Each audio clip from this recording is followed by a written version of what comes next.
From a LEGO set that got banned for being too inappropriate to a LEGO set that almost made LEGO bankrupt. These are failed LEGO products. And let's start off with the LEGO Technic set that was sold at a loss for LEGO. This is the fiber optic multi-set, an awesome looking helicopter race car build that should have been a huge success, right? Well, it was. The problem with this product is the fiber optic part. The fiber optics are these little see-through plastic tubes that can be found all around the build. And these actually cost more for LEGO to manufacture than this set even sold for, meaning that this set was always selling at a loss. When talking about failed LEGO products, a product that actively loses them money cannot be avoided. And this set came out in 1996 as LEGO was rapidly losing money. However, while this LEGO set may have been a financial loss for LEGO while also being a business success, our next set shows that LEGO has made some horrendous business failures. This is the ZNAP line of LEGO products. Back in the early 90s, Connects was popping off. Connects were little pieces of plastic that would snap together and could be made into any shape. They were super popular in North America, and so LEGO decided that they wanted a piece of that pie. Unfortunately, this was not the case. LEGO ZNAP was never able to compete with Connects, despite LEGO planning to overtake them in the market, and not only was this a competitive loss for LEGO, it was also a huge financial loss, as these sets contained motors that were from an unprofitable LEGO Technic set. Sheesh, talk about losing a war on two fronts. LEGO does not always appeal their sets towards boys, as sometimes they will also try to appeal to young girls too. Such is the case in our next product. LEGO Friends is an extremely popular LEGO set for young girls that have been dominating the market now for some time. However, this was not the first time LEGO has tried to target their products towards young girls, since they actually tried this back in the late 70s and then again in the late 1990s. This is LEGO Scala, a Barbie themed set that LEGO released to try and take on Hasbro in the Barbie scene. Unfortunately for LEGO, their Scala line of products never did very well, so LEGO did the logical thing and benched it, only to try and bring it back when the company was losing money, with this series of sets contributing to the huge financial losses LEGO faced in the early 2000s. I mean, at this point, LEGO's losing tons of money,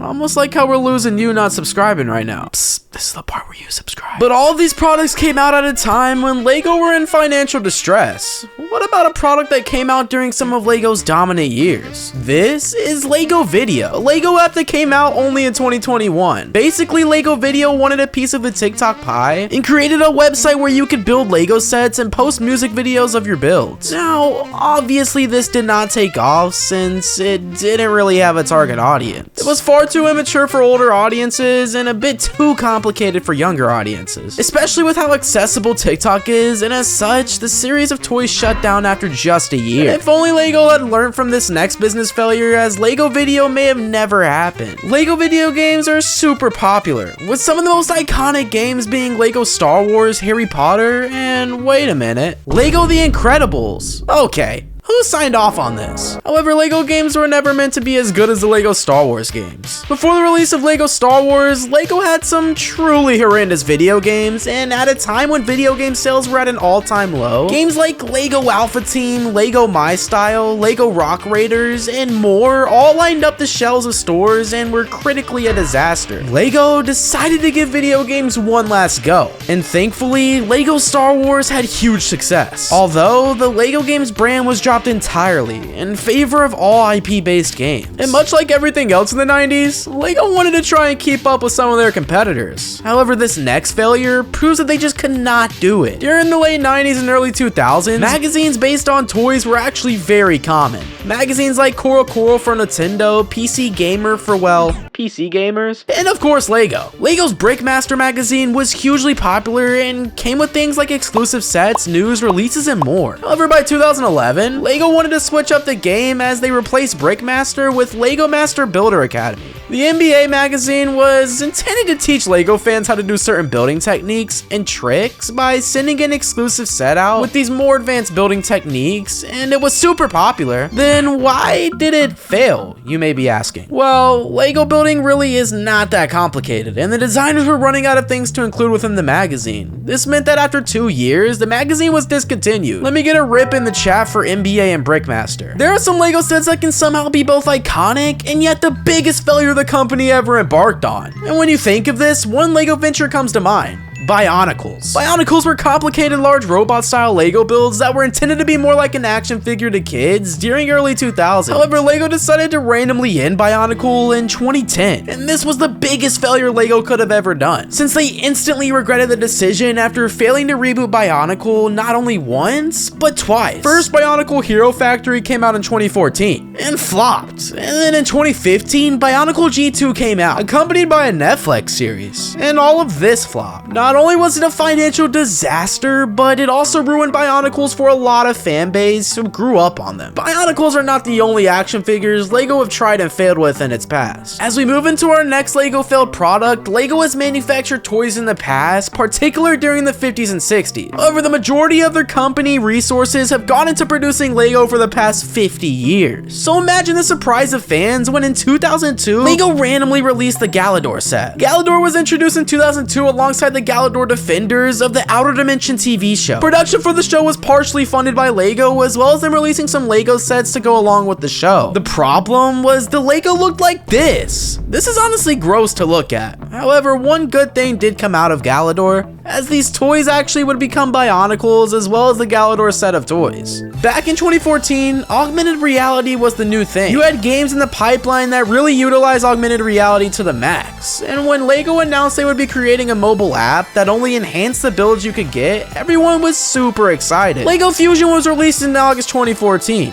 And along with it came 4 different sets that you can mess with in AR. The Townmaster, Battle Towers, Create and Race, and the Resort Designer.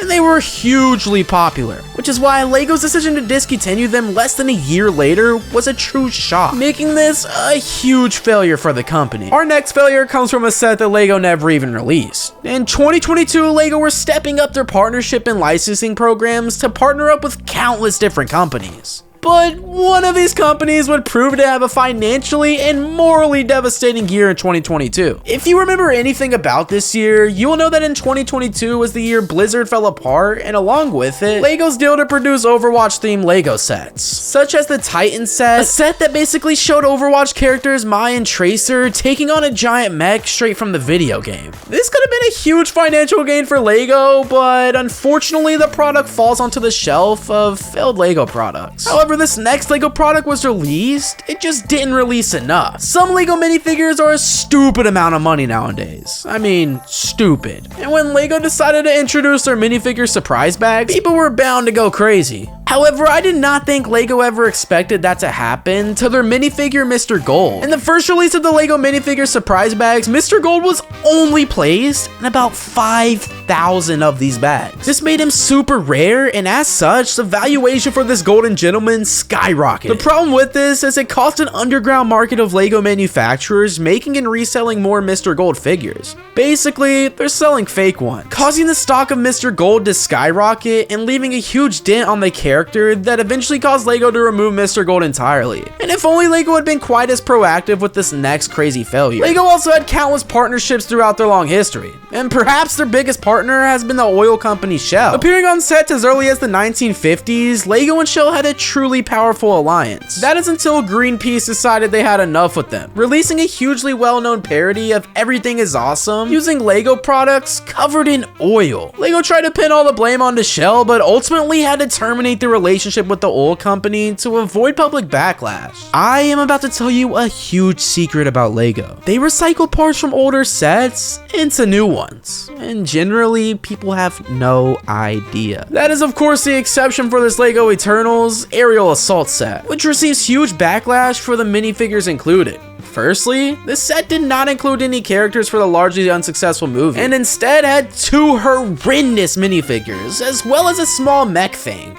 The worst part about this is the minifigures themselves, with the male minifigure having the recycled head of Han Solo and Hawkeye, and then the female minifigure having the same head as Hermione Granger with Captain America's hair. These were meant to resemble characters from the Eternals movie, but people could not look past it. Lego has had countless horrendous sets throughout its history. However, this next set is arguably the worst Lego set ever. This is the Jackstone Super Glider. The Jack Stone series was a small theme that Nintendo did, very briefly, that included some of the worst LEGO builds ever. However, the Super Glider takes the cake, since this apparently super set only came with 6 pieces. That's not very super. Some people even go as far as calling this false advertising, since the glider part doesn't even glide, instead falling like a LEGO Titanic in the Atlantic.